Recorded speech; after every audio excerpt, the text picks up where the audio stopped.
I'm here with two of the Bristol Pitbulls players after their 9-4 win against the Basingstoke Buffalo.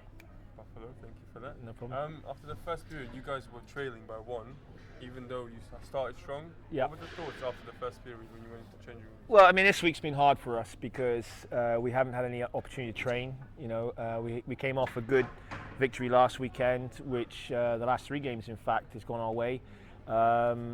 The biggest, we knew they were going to jump because they'd beaten us in Basingstoke. We knew that they're going to come out with legs, and really it was about getting our feet underneath us again. And as you can see, as the second period progressed, we just dominated and took over. You know, so really after that first period, it was really about just getting our feet going, match their efforts, match their energy, and we knew our hockey smarts would take over, and it did. Right. You've won is it Player of the Week award? No, it's Players Player of the Player. game, yeah. Players Players Player. Player. Right. We have to cut that out. Just keep that in shit. So, Beep, beep, beep, beep. I think he had 3 goals today. Did he have 3 goals again? No, 1 + 3 today. Do you want to tell him how selfish he was? He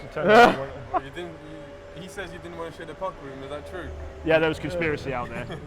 Yeah. That's true. Right. Losing everything. Right. Sorry, guys. Just you know, he's had a good couple of games. What, you know, how he felt his game was today, and how he felt the team went. You know. Give that to me. I'll do it. Yeah, please do. So, how do you think you played today? Do you think you should have passed the puck more to me? Definitely not. Definitely, yeah, I thought so. But no, he's been playing great of late, and you know, we had, like I said before in many interviews before, we had some big holes to fill. The team have really picked it up this year. The scoring is being spread throughout the team, which is what I like. And we're rolling 3 lines, and Zac is playing great. His brother's playing great, and other guys in the room are playing great as well. And you know, he's a beneficiary of this nice helmet, which is given to the players' choice. So it's not chosen by us; it's chosen by the players. So yeah, so I don't know if you want to add anything to that. Yeah, just off the last few games, been playing quite well with new lines. Josh and Richie jumped in with us as well, and it's just really flowing the last few couple games, and it's shown we've been getting the goals out there. So it's nice to be recognised by the rest of the team. Did they surprise you in the first period when they came out and they took advantage of the chances they had? Did that surprise you a little bit? You know, like I said to you, we expected them to come out hard. I mean, you know, we talking in the changing room is, you know, we played them last time. The momentum was in their favour when we played them last time because they came out 4-2 winners. So we knew they're going to jump on us early, try and exploit our weaknesses. And you know, we tightened up. We've had 3 or 4 games since we played them. We've changed. We're slow starters to the season because of lack of ice time we've been able to have with training sessions. And now we're beginning to roll. You know, we're beginning to play well. And you know, so we expected their kind of game plan. We stuck to ours, and as you've seen, as the second and third went on, we kept a clean sheet, and we kept putting the goals in the net. Yeah, you guys dominated. Well, you dominated the first as well, also, but they had a few chances. But through the second and third, you completely took over the game, and like took away their game, their chances.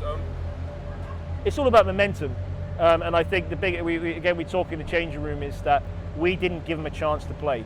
We let them play to our level. In the second period especially, you noticed our game raised, we started picking up our pace, we started throwing the body a little bit more, we started working to our strengths.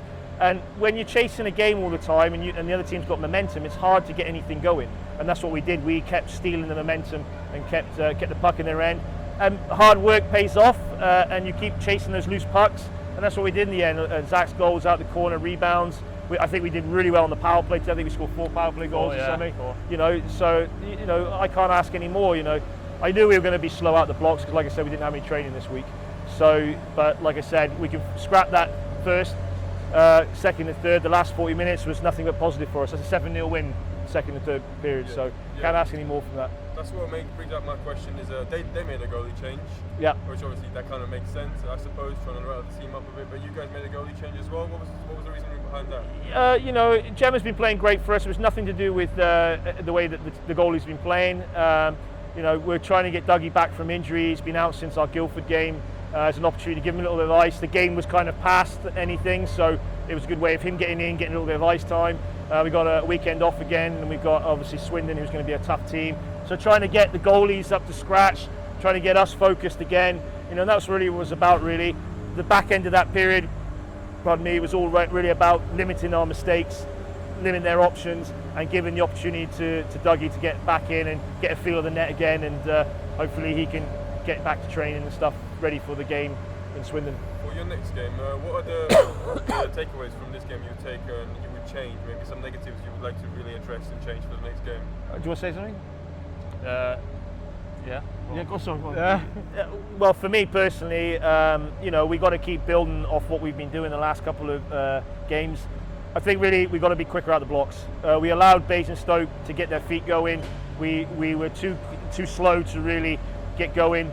Once we did start gelling, once we start getting our feet going, we totally dominated. We have to be ready from start. We're chasing the teams above us. We have to show up ready to compete. We have to show up ready that we're ready to play.